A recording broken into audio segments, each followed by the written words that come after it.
نبی پاک صلی اللہ تعالیٰ علیہ وسلم ذات کریم آپ کی اس کائنات کا مقصود ہے۔ ہمارا جو کچھ بھی ہے، ہمارا قرآن ہو، ایمان ہو، رب کے ساتھ تعلق ہو، جس پہلو میں بھی، جس انداز میں بھی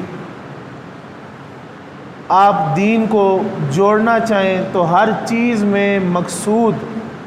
پیارے آقا صلی اللہ تعالیٰ علیہ وسلم کی ذات مبارک ہے۔ پھر آپ کی ذات پاک سے جس چیز کا بھی تعلق ہے، نسبت ہے،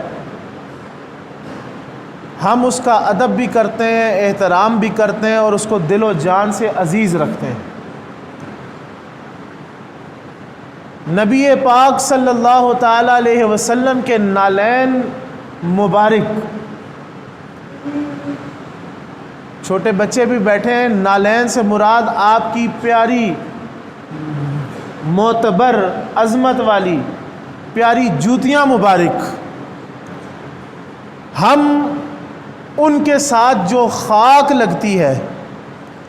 اس مبارک خاک کو بھی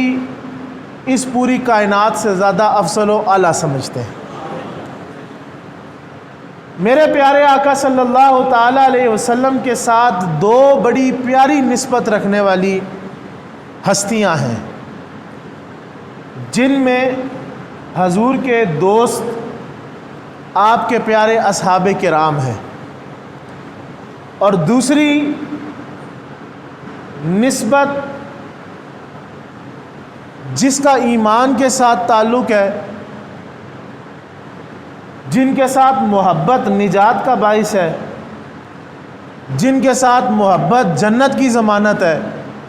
وہ اہل بیت کرام ہیں، حضور کے پیارے شہزادے ہیں، حضور کی شہزادی ہیں۔ میرے پیر و مرشد،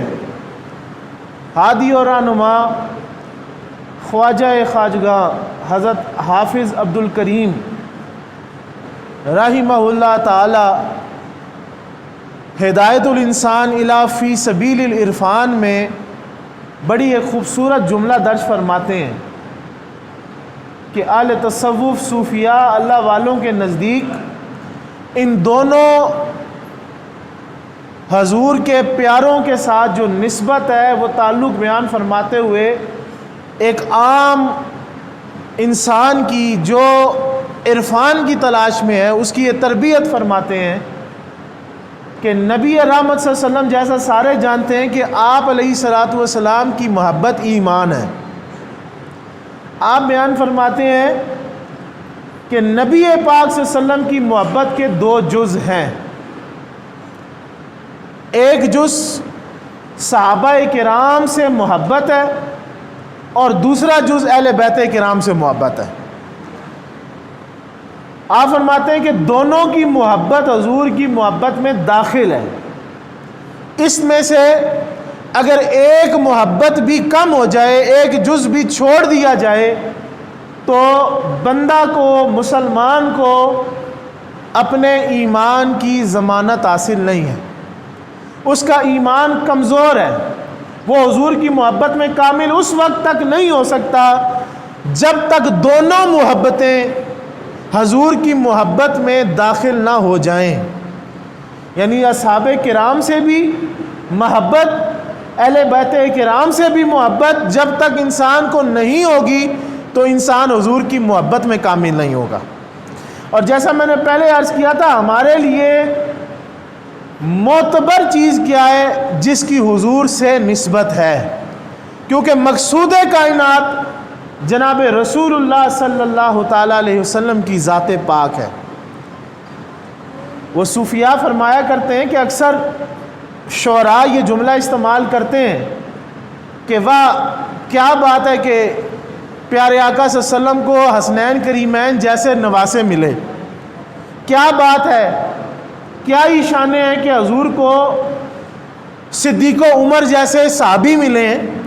تو صوفیاء یا تربیت فرماتے ہیں کہ یہ نہ کہو بلکہ یہ کہو کہ کیا ہی شان ہے صدیق و عمر کی کہ ان کو حضور جیسے مولا ملے ہیں، کیا ہی شان ہے حسنین کریمین کی کہ ان کو محمد الرسول اللہ جیسے نانا ملے ہیں۔ اس کائنات میں فضیلت اس شے کی ہے جس کا تعلق حضور کے ساتھ ہے۔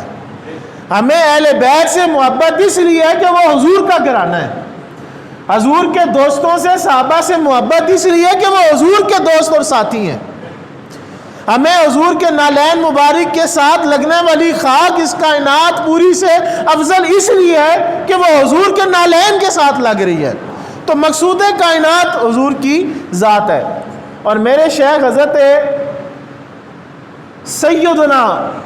شیخ احمد سرہندی فاروقی مجدد منور الفسانی رحمۃ اللہ تعالی علیہ سلاسل عالیہ، تمام سلاسل عالیہ کے فخر اور ان کے ہادی اور رہنما، آپ نے قصہ ہی مختصر فرما دیا۔ آپ اپنے مکتوبات میں فرماتے ہیں کہ میں رب کو رب اس لیے مانتا ہوں کہ وہ محمد الرسول اللہ کا رب ہے۔ یعنی صوفیاء تربیت کیا فرما رہے ہیں؟ ہمارا اللہ سے تعلق بھی جو ہے وہ رسول کریم صلی اللہ علیہ وسلم کے ذریعے سے ہے۔